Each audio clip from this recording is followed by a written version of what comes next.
If you are experiencing foundation issues, get a free estimate from Ox Foundations. Welcome back in to Daybreak on this Tuesday, August the 3rd. Have with me today a guest, Cabot Barden, a local songwriter, author, singer, man of all talents. Welcome, Cabot. Thank you. Thank you for having me on here. Interviewed a lot of people. Never gotten around to interviewing you before.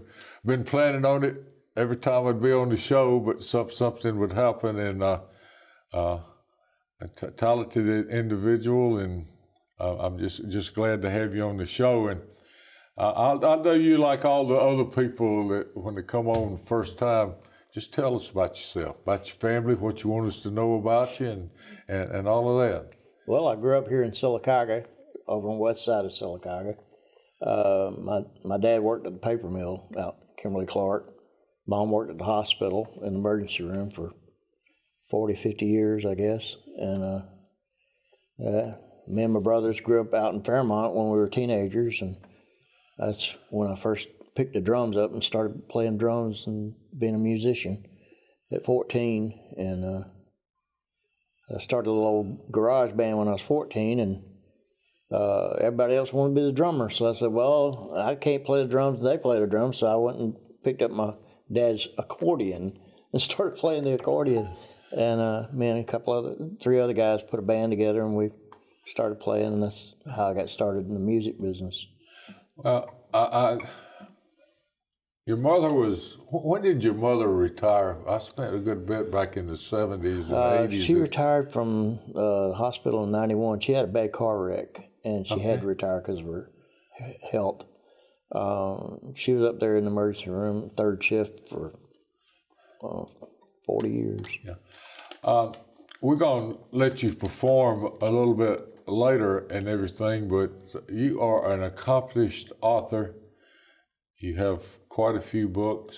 You can get your books on, I found out last night you can just put Cabot Barden Amazon in, and all your books will pop up. So when we're sitting here talking today, if you're interested in one of the books, and I think he told me the first 3 books were about music, that you can go online to Amazon and get his books. But Cabot, let's talk a little bit about writing, how you got into it, what caused you to do that. Well, my favorite author is Clive Cussler.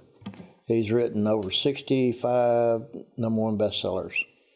And I met him in 1989. Frank Lister and I had a little songwriting group together, and we were writing songs, and I was a big fan of Clive's, and I just sent him a fan letter and said, could we write a song about one of your characters in your book or one of your books? And I put my phone number in there, and lo and behold, 3 weeks later, he calls me on the phone and says, yeah, that's fine.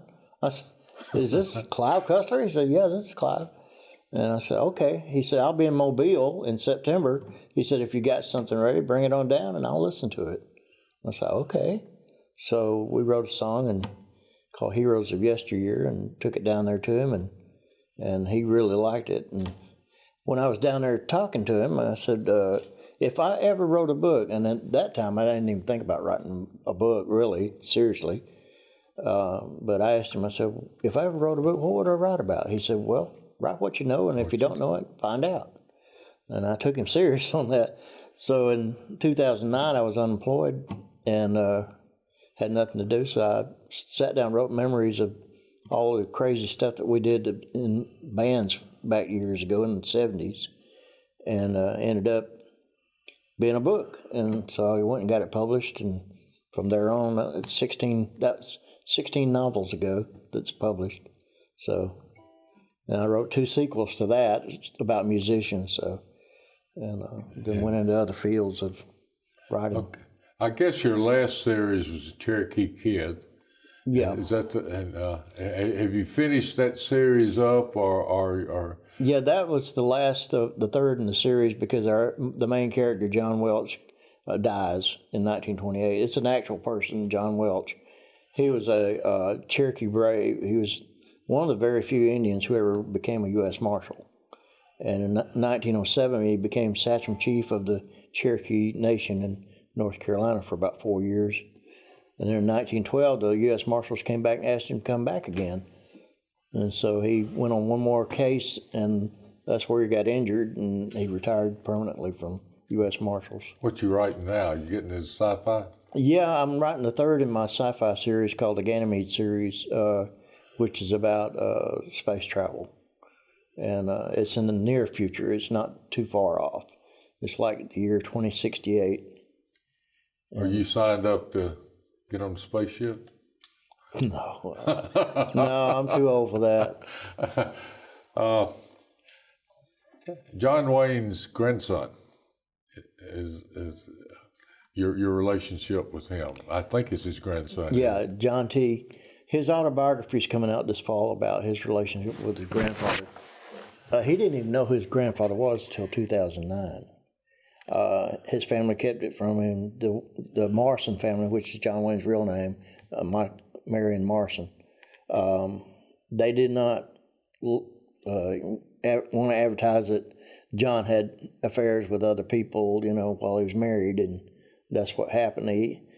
John T. is an illegitimate grandson of John Wayne, according to John T. But John T. and I have been doing a lot of book signings together. He writes Western novels. He writes a lot like Louis L'Amour. And there's a great resemblance there between John T. and... Yeah. If you look at him, there's no disputing who his grandfather is, because he's got the walk, the talk, and he's a really humble guy. He's a really nice guy.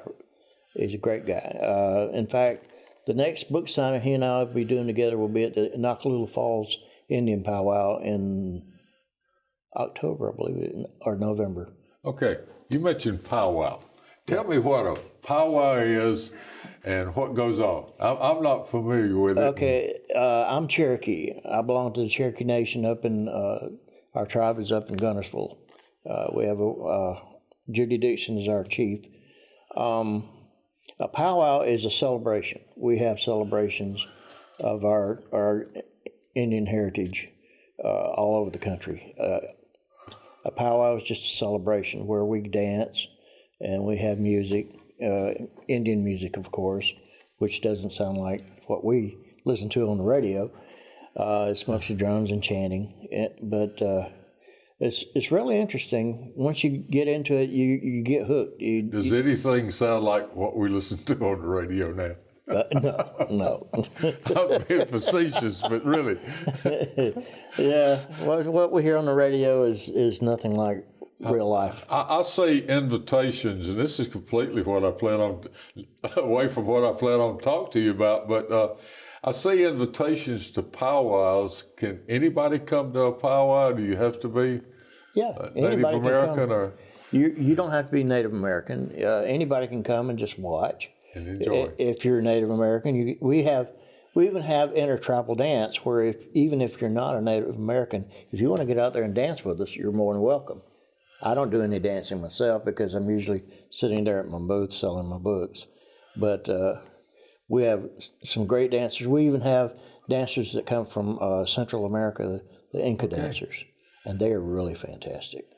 Let's get back to when we were talking about, I think when you were 14, I guess that was your first band. Yeah. And I mentioned before it was, David Harris and Danny Logan and you and Greg Baker. Back in the late 60s and 70s, the term garage band was really popular in the garage band, and it was truly what it was. You'd go into a garage and have one microphone and one, if you had a tape recorder, you had one big reel-to-reel tape recorder, and that's what a garage band was all about. Yeah.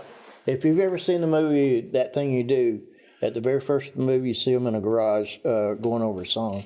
And that's pretty much the way it was back in those days when we practiced. We'd just sit in David Harris's garage or over at Greg's parents' house and we'd play. And in fact, when we first started, none of us really had an electric guitar. Danny Logan had an acoustic. He played a lead guitar on the acoustic.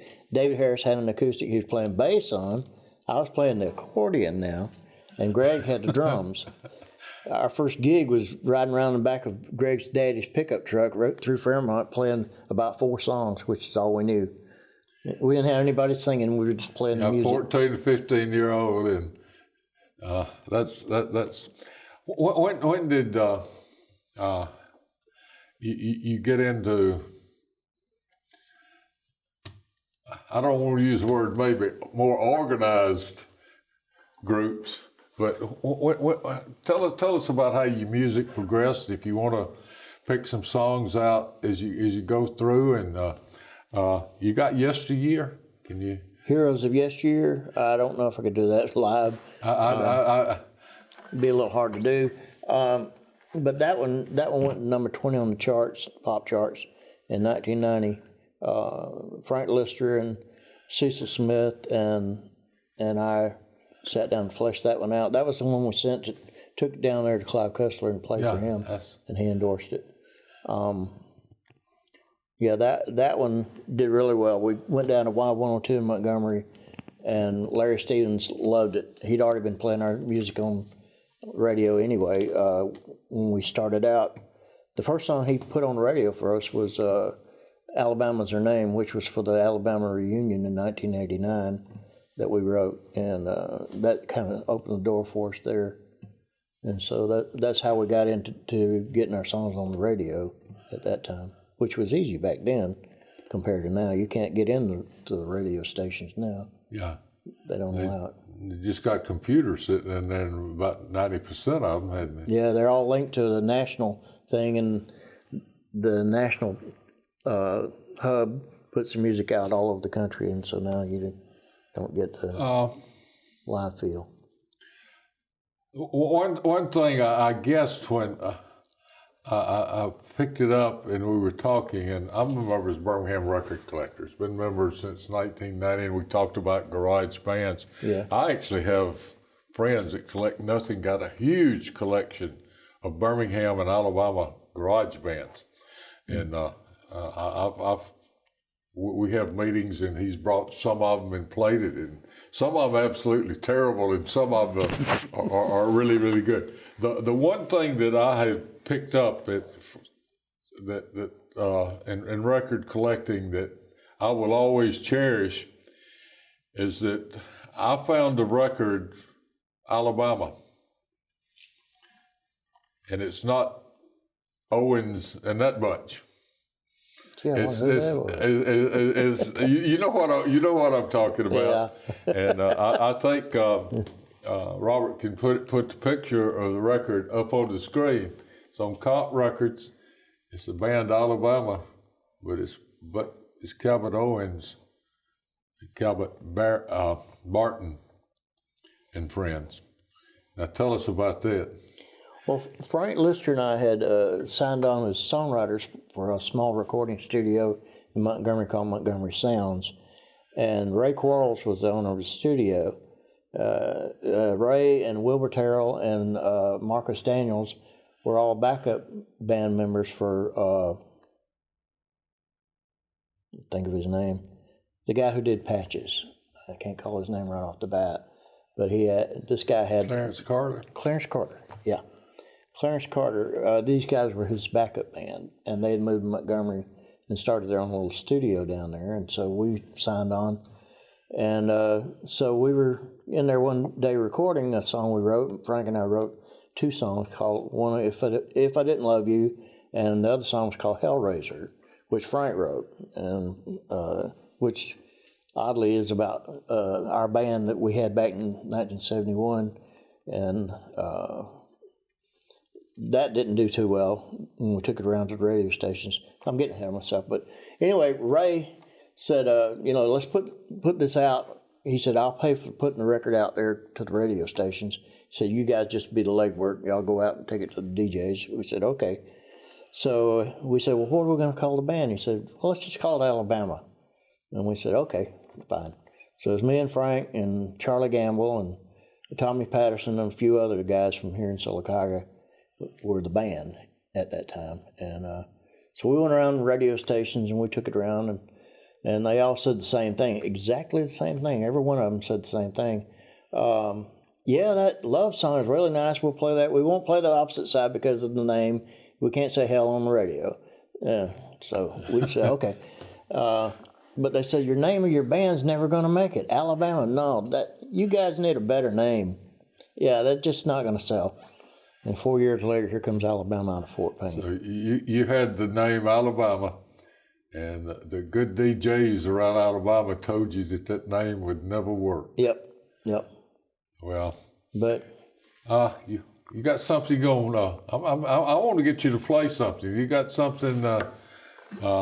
If I didn't love you, or whatever, maybe you practiced something. Or? Well, this is a song that Frank and Charlie and us did in 1972 up at Muscle Shoals Sound. Our engineer was none other than Barry Beckett. Now, Barry Beckett produced everybody from Paul McCartney to Alabama.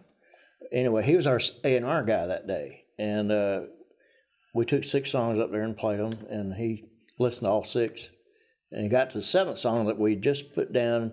He said, "That's your hit. That's your hit." And anyway, it was called. I'll play a little bit of it for you.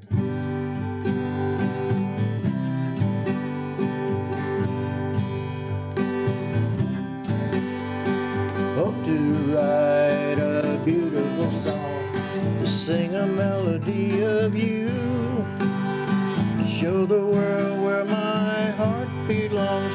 Holding you is all I wanna do. Your love to me is a beautiful song, like a memory between our hearts. And our love is strong as the day is long. I knew it was love from the start. The moment our hearts touched, I knew you were mine. The moment our hearts touched, against the darkness our love shines. I never knew love like this. You've given me so much. And I found heaven when our hearts touched. Anyway, it goes on. And so we played that song, and he said, "Well, that's your hit." And he said, "We'll work up a contract with Atlantic Records." We said, "Okay, yeah." So it was me and Frank, Lister, Barry Patterson, Charlie Gamble, and a guy named Mike Thomas from Elliott City. Well, 2 weeks after Barry had drawn up the contract and all, Mike calls up Frank and he says, "I quit." And Frank says, "What?" He says, "I quit. I'm not playing with you guys anymore because I want to be the leader and you're the leader." And so Frank says, "Well, okay, bye." So Frank calls Barry Beckett back. He says, "Look, Mike Thomas quit on us." He said, "Can we still go ahead and do the contract without Mike?" And he said, "No." He said, "Either all of you or none of you." So we lost out on the contract. Lost the contract. Yeah, but it was a good song, and we enjoyed getting the privilege to go up there and record in that studio because the Rolling Stones just recorded their Sticky Fingers album up there 1 year before. And of course, Linda Ronstadt recorded there, Willie Nelson, whole long There were line. a few songs recorded in Muscle Shoals. Do you have a song that's got Silica in the deal that you can perform? Or Well, there was one that Frank and us wrote a long time ago called Silica, You Are the Colors of My Life, but I don't think I could do it here. Okay. I couldn't do it justice. I wrote one about the Frosty Inn. Okay, yeah. I was going to ask you about that one next. Yeah. My ex-wife and I wrote this when we were in Nashville. I lived in Nashville for about 5 years, from 95 to 2000. And she and I were working on getting her a record deal up there. And we wrote a whole bunch of songs together. And this was one of them that we wrote back then. She had a different name for it back then called The Turnaround. And I said, "Well, why don't we make it about the old Frosty Inn in Silica?" So we did.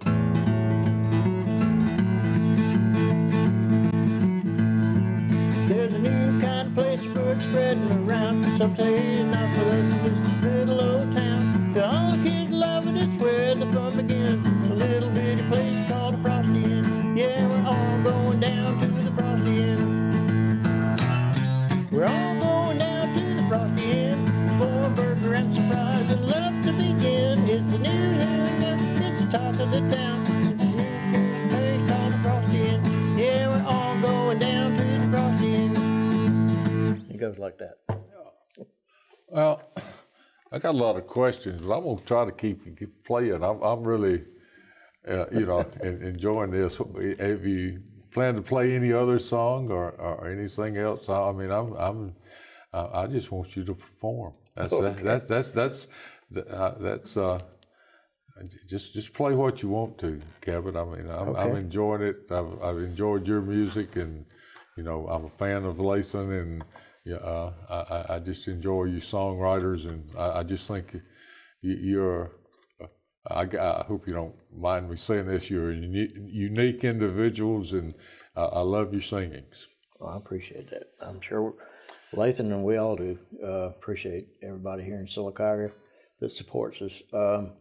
By the way, if you want to hear Lathan play and me, we're out at the Gristmill every Tuesday night. Be there tonight. Childersburg, yep. And sometimes we're at the Bottle Works in Talladega. So, we're still out there making noise with our guitars and our voices. This is one that Lathan and I wrote. Lathan helped write this. Me and Frank Lister and 4 other people in Lathan, and a guy named Billy Ertz, who used to be with a band called Lobo, wrote this. Okay. This is the song we did for the Alabama reunion. It's called Alabama's Her Name. My guitar's out of tune. Oh well.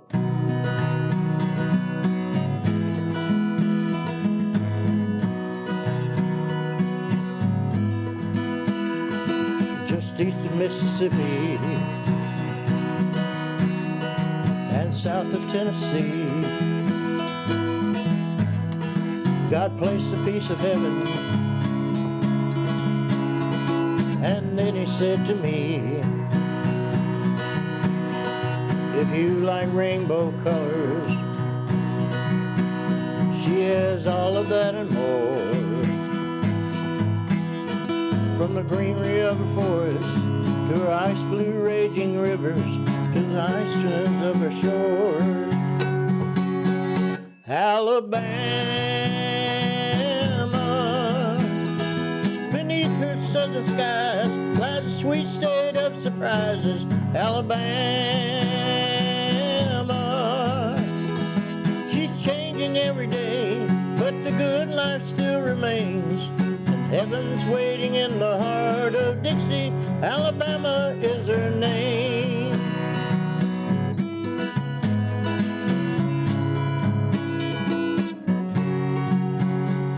Though antebellum mansions still dot her countryside, she's as modern as a shuttle, and she's filled with southern pride. She's earned her place in history. She's seen her share of vice, while forging out her legacy, gave birth to the Confederacy as well as civil rights. Alabama, beneath her southern skies lies a sweet state of surprises. Alabama, she's changing every day, but the good life still remains. And heaven's waiting in the heart of Dixie. Alabama is her name. Anyway, it's wow. Song that got us on the radio back in 1989, and after that we had a string of about 4 or 5 more songs that we got on the radio, thanks to Larry Stevens at Y102. We got about 7 minutes. Cabot, you got another one? I mean, this is, I thought, well, I just said 5 minutes, so he told me in my ear we got 5 minutes. So, okay. I can't tell time. If you got one more, 2 or 3 minutes long, and I'm really enjoying this. I hope people watching and a little bit different rather than talk. See if I can do this one. I think I can do this one. I'm not sure. I'm going to attempt it anyway. Since I'm Cherokee, I've written several songs about Indians, of course. This one's called Cherokee Gold. You have to overlook my playing because arthritis is really taking a toll on my hands.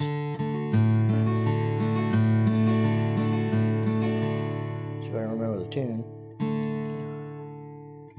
Joe left Carolina, headed due west. Stopped over in Memphis just to take a rest. Met a Cherokee girl, she melted his cold, cold heart. They rode out west together, a new life they would start. Cherokee gold ain't always found in the ground. Cherokee gold, sometimes it was a simple wedding gown. Some of life's treasures are more easily found, but that Cherokee gold ain't always found in the ground. Grandpa Joe and Grandma went for dinner to Tulsa town, found a piece of land, started digging in the ground. Some evil men came along and took his bride away, but he caught up with them and brought her back the very next day. And on that day, Grandpa found his greatest treasure was buried in the heart of life's simple treasure.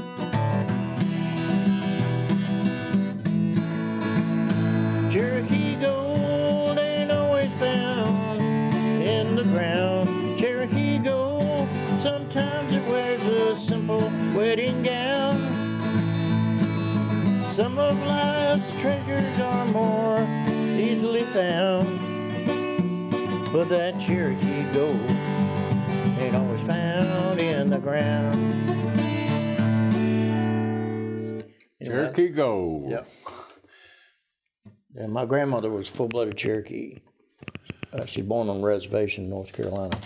Cabot, appreciate you being with me this morning. Cabot Barden, a really accomplished author, but I had asked him to be on this morning just to perform and talk about music, and I love music and collector of music, and I really appreciate what you and people like Latham Hudson and the other songwriters do, and really appreciate it. Appreciate you having me on. And thank you for coming out this morning, and thank you for all you do, and thank you for telling everybody you from Silica, and I know you live in Talladega, but being from Silica, and really nice. First time I've really had time to sit down and talk with you, and really been a pleasure.